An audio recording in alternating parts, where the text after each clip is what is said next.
Oil giant Equinor has abandoned plans to drill in the Great Australian Bight. In a statement, the Norwegian company says the project is not commercially competitive compared with other exploration opportunities. It still holds an offshore exploration permit in Western Australia.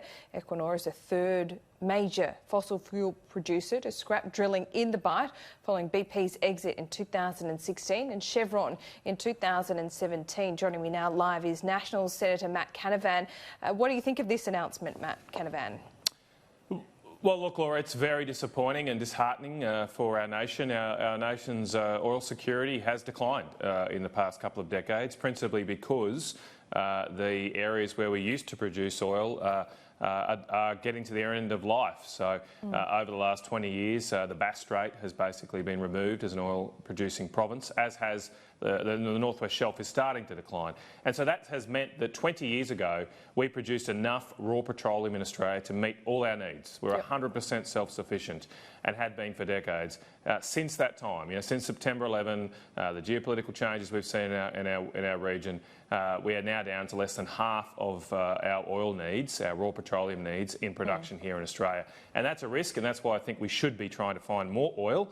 The Great Australian Bight was an opportunity. It's disappointing that it hasn't kicked on with Equinor's decision. Well, it's not commercially viable according to Equinor. So do you expect, if Equinor finds that the case, you'll be hard-pressed to find another private company to do so? Well, look, these things go up and down with the cycle. It's a very cyclical industry.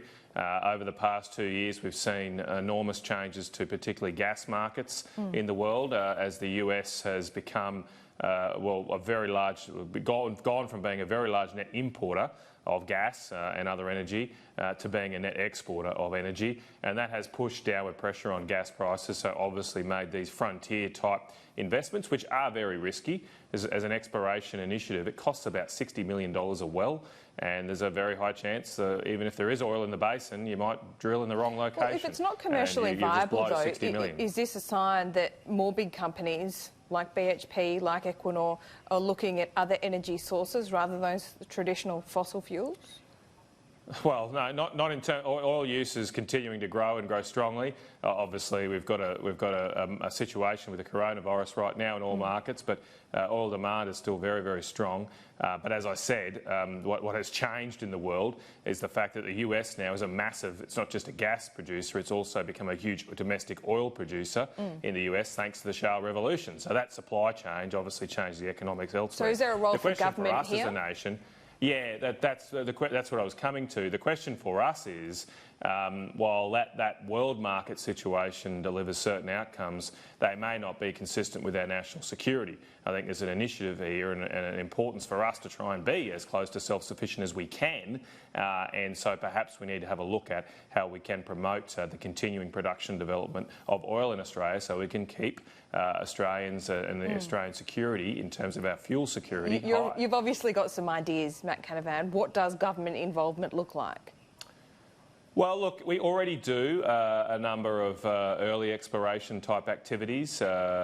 We fund usually seismic testing, so it's non-invasive in the sense there's no drilling, etc.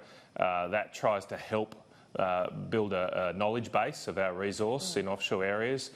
We are funding with the WA government a new exploration initiative in the Canning Basin that's onshore, but it's a potentially large shale oil basin. Is that all enough, which we've seen in the US? I mean, if it's not commercially viable, is this something the government should get involved in for the reasons you state, and that is national security? Yeah. I think it's certainly something the government needs to continue to invest in, and as we can afford more, we should do more. And it's not just about our national security, it's about being a good manager of our assets.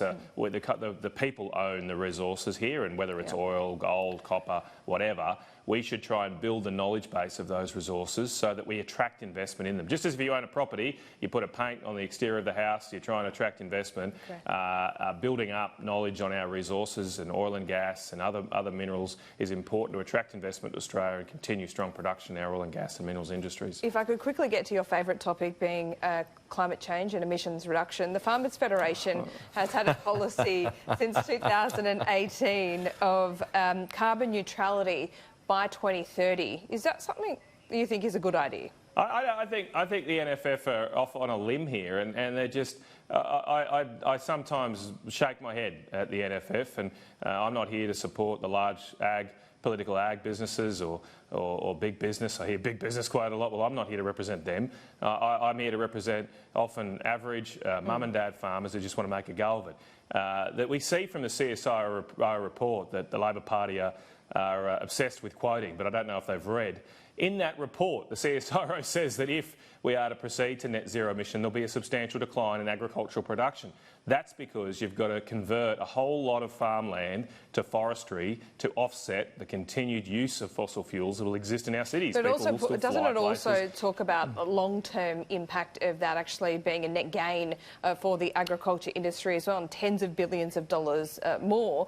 I mean, answer that part of the question. Well, are you saying you come with me. Sorry, Matt. Yeah. After you. You come with me up to Mackay and Serena and Bundaberg and explain to the sugar growers there that we're going to turn all of your farmland into trees, and what do you reckon that's going to do to the local town and community? Because, yeah, sure, there'll still be primary production in terms of trees, but there won't be the jobs. There won't be the jobs in the sugar mill. There won't be the contracts to the boiler makers. There won't be the service and maintenance contracts. There won't be catering contracts to the mill. And that will pull the economic rug out of so many country towns. And that's where the detail is important here. The Labor Party hasn't done this detail. As I said, I don't think they've read the 444-page technical report that goes with the CSIRO modelling. If they had, they'd be running a million miles from this idea, but they've launched into it, but leaping before they've looked, and it's another indication of why Labor just can't be trusted with your job. Well, there's not much difference between Labor's goal and the Farmers Federation goal, is there? Well, I mean, the Farmers Federation at least aren't imposing it for the whole economy, but I don't agree with the NFF's position here. I mean, good luck to the NFF, but we have our own positions. Who do they represent if they don't represent farmers? Yeah, well, I mean, that's a question for them. I know many farmers don't support the NFF's position on this, and I think they need to reflect on it. OK, Matt Canavan, thank you for your time. Thanks very much.